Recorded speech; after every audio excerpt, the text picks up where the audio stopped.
제이리의 마음 상담소. 안녕하세요. 시카고 기독교 방송국 청취자 여러분, 반갑습니다. 저는 제이리의 마음 상담소를 진행하고 있는 하늘복지관의 이재명 상담사입니다. 지난주엔 걱정이 많은 나라는 주제로 이야기를 나누었습니다.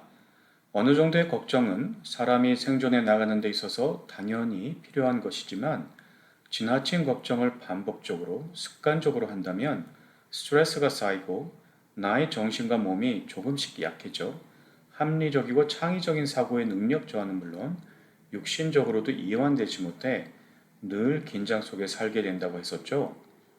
걱정을 계속 골똘히 생각하면 오류가 생기지만 그 걱정되는 나의 생각 앞에 하나님을 붙이면 걱정이 아니라 기도가 되어진다고 말씀드렸습니다. 어떠신가요? 지난 한 주는 걱정보다 하나님과 함께하는 기쁨을 더 많이 누린 시간이 되셨으리라 믿습니다. 이번 주에는 나는 왜 사람들을 미워할까요? 라는 주제로 얘기를 나눠보고자 합니다. 가정에서는 지긋지긋한 남편이 미워 죽겠고 잔소리하는 엄마나 소위 말하는 왼수 같은 자식들이 속썩이고 직장에서는 동료와의 갈등, 교회에서는 성도나 목사님과의 갈등 등 자주 들어보셨거나 겪어보신 분들도 많으실 거라 생각합니다.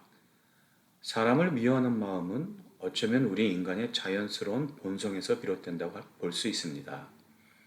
그런데 누군가가 너무나 미워서 그 사람이 보기도 싫고 근처에 가기도 싫고 계속 그 사람을 미워하는 마음으로 괴로워서 나의 일상생활에까지 영향을 미치게 된다면 어떻게 해야 할까요?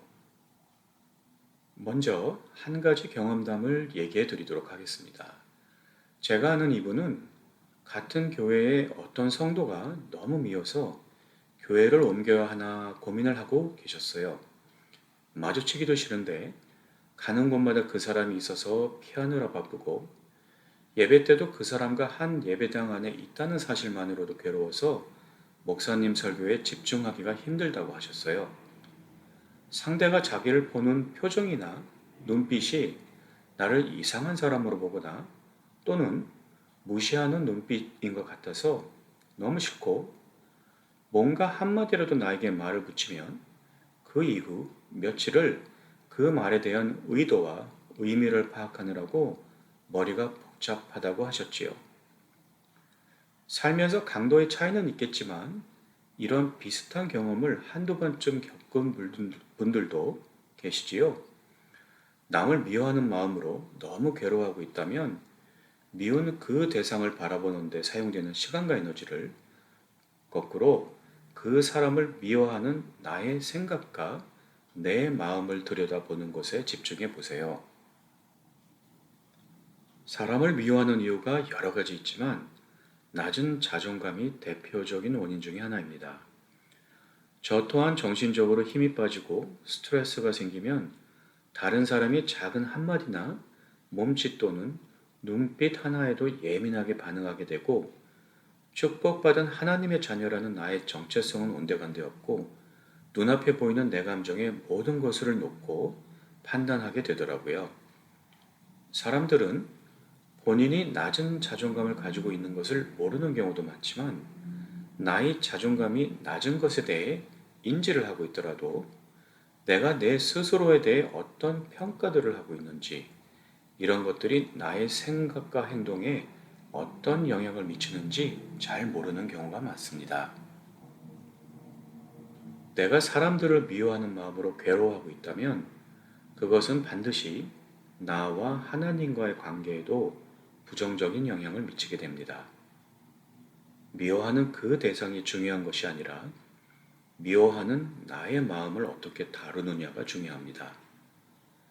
혹시 그 미워하는 마음이 나의 기준과 고집 때문은 아닌지 조용히 눈을 감고 내 마음을 들여다보는 시간을 가져보세요. 조건 없이 나를 하나님의 가장 귀한 자녀로 받아주신 하나님의 관점으로 사람들을 보는 노력을 한다면 나의 시각이 넓어지는 경험을 하실 것이라 믿습니다. 미워하던 그 대상도 이해가 되고 포용이 되는 은혜를 경험하시게 될 것입니다. 미워하는 마음이 떠오를 때마다 그것을 신호로 여기고 하느님 앞에 이렇게 기도해 보세요. 주 예수 그리스도시여 나를 긍휼히 여기소서. 나의 주 대신 예수 그리스도 안에서 나의 어두운 마음이 사라지는 축복을 경험하는 하루가 되실 거라 믿습니다. 오늘도 저와 함께 해주신 청취자 여러분께 진심으로 감사드립니다. 다음 주에도 정신건강과 관련된 또 다른 주제로 내용을 나누겠습니다. 다음 주 화요일 이 시간에 다시 뵙겠습니다. 안녕히 계세요. 지금까지 하늘종합복지관 정신건강 프로그램 디렉터이신 제이리의 마음상담소였습니다.